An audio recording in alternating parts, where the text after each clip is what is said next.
right? So part of what I'm trying to do is resist what oftentimes gets read in market terms, right? A life that's meaningful is tied or bound up with, Material success. Right?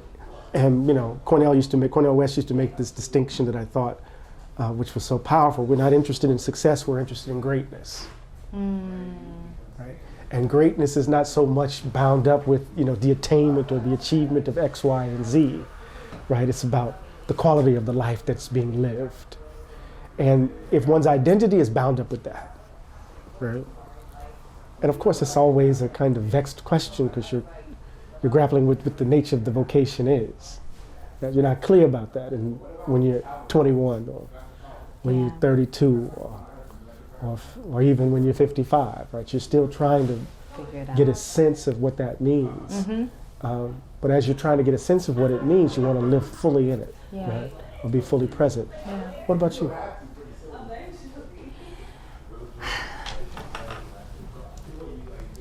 So I think there's a tension, I think, for me.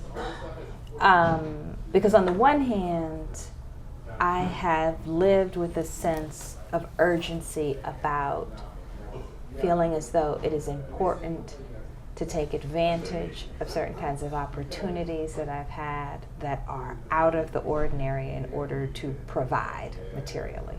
Right? So that's a piece of my conception of success, is that a certain kind of security, a certain kind of ability, and I know this is the case for you too, the ability to take care of folks. Take care of my mom, right? Right. But not be willing to do anything for that. Not just that, but also that the things that I do that offer some financial benefit, wanting to make sure they are consistent with the vocation. And that gets tricky because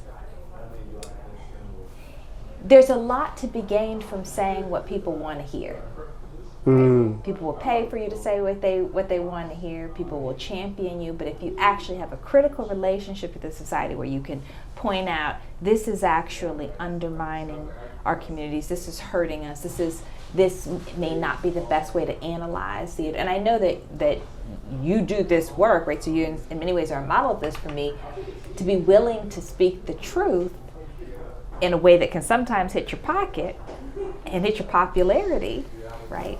Is to me like that in some ways that's the challenge, is to tell the truth and how to tell the truth in a way that doesn't completely doesn't put you so far outside of the mainstream that nobody wants to listen to you. You can't take care of anybody, right? But I do think that that's complicated, right? Because we spend our lives reading and writing and analyzing the world and being in conversation with folks, and there's just a lot that is terrible about the world to describe. There's a lot of exploitation, there's a lot of cruelty, there's a lot of hustling, there's a lot, and if you know, it's like, how do you talk about it and not get totally demoralized, but also how do you talk about it in a way that allows people to digest it so that you can do something about it. And not talk yourself out of a conversation, if that makes sense. No, it does. I mean, I think there's always this. There's always the kind of looming challenge of the bribe. Yeah, sure. It always shadows our practice, right? And the bribe is, what if you adjust yourself to the world as it is, these are the rewards that will follow. If you sound a certain way. Right, whether you're in, I'm going to produce a sound that is consonant with what the mainstream wants to hear, or, you're going to offer thoughts that are comforting to the current relations that define the world, the status quo, as it were. And the bribe is, you're going to do well. We'll take care of you if you do it at a certain level. Yes. Because it doesn't mean, not everybody can take the bribe, because not everybody is good at it. Right, you have to be good at it. Right, but it seems like the looming shadow of, the question of, your guy, will you sell your soul for a mess of pottage, is always there. And don't you think, I think maybe this era, it's even it's complicated because there are multiple people willing to bribe you that can sometimes be opposing camps of folks. Ooh, Does that make sense? Say right? more So about like that. there's the bribe. Do you know what I mean? Like Yeah. there's the bribe of like, you know, there's the bribes of the major political parties. There's the bribes of a certain kind of opposition. There's this kind of, you know, there's the bribe of the kind of reality television type spectacle. There's the bribe of the assuaging white guilt. There's the bribe, like there's all these different ways, and you know, if I speak in this way, this constituency will be satisfied and they'll get what they want. If I speak in this way, or even if I'm fire and brimstone in this way, there's some, like, there are almost archetypes of how to be a Black person in public that are compensated according to how well you fit in the archetype. So how have you navigated that? I mean, I think, you know, letting my freak flag fly. Like, I mean, being... Letting your what? freak flag fly. I mean, I think, but you know, I mean, obviously you're more dignified than have that formulation, but I think what does that you're doing mean? is to What does that mean? To actually not be an archetype. To be trying to figure it out. So in that, real that, time with people. So your work it's a refusal. is to be boxed in? It's a refusal to be boxed in. It's a willingness to say that which is not just unpopular, but doesn't fit what people anticipate what you're going to say or think, or how you're going to think about something. Which sometimes, and I know you know this, it sometimes puts you in a position where everybody is kind of frustrated with you. Where does that come from with you? Where would you, if you were to do a genealogy of that sensibility, of that orientation, where would you, how would you trace it? How would you mark it? I mean, part of it is disposition. It is, you know, my grandmother being like, that girl's so contrary, right? And that is it is wanting to be heard on my own terms. It is a dispositional thing, to not be boxed in. Another is, it does have to do with a kind of intellectual training about, you know, not just having someone explain to me.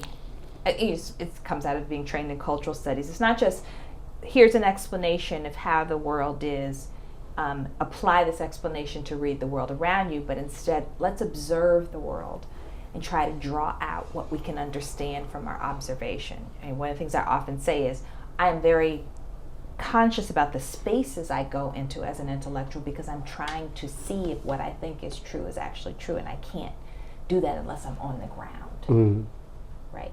And not just talking to people, but actually look, you know, so when I go someplace, what kind of, I want to know what kind of construction is happening, who's here, who's living on the street, who's living there, who's moving in and out, where are the police moving, or how are they operating in this space. A reading of the world doesn't tend to lend itself to doctrines so easily, which is not to say that I'm not, you know, you've known me for a long time. I have had very doctrinal moments in my life, but I do think that there's value in reading, obviously books, but also to reading the world around. Right. Where's it come from in you? I mean, I know there's a pragmatist piece, but there's more. Right. I mean, I could do an intellectual genealogy of it. I think more than anything, it is deeply rooted in Moss Point, Mississippi. It's about a certain kind of striving for authenticity, a kind of authenticity might not be the right word, but a particular way of being in the world, you know, that is... is it honest? Decent? Yeah, those are words that I'm reaching for, but I don't want to be cliche, you know. There's a... Real? It's a little hip hop. Yeah, it's still too hip hop for me. But I think it's something about, right, what does it mean to feel uneasy in the world from the beginning? Okay. And how to live in that. Yeah. As an orientation. Right? And so oftentimes that's rooted in the kind of sense of unease growing up, right? Not unease in being in my own body, of course, but just about the way the world my world was, right? And then how then does that, right, then orient me to things?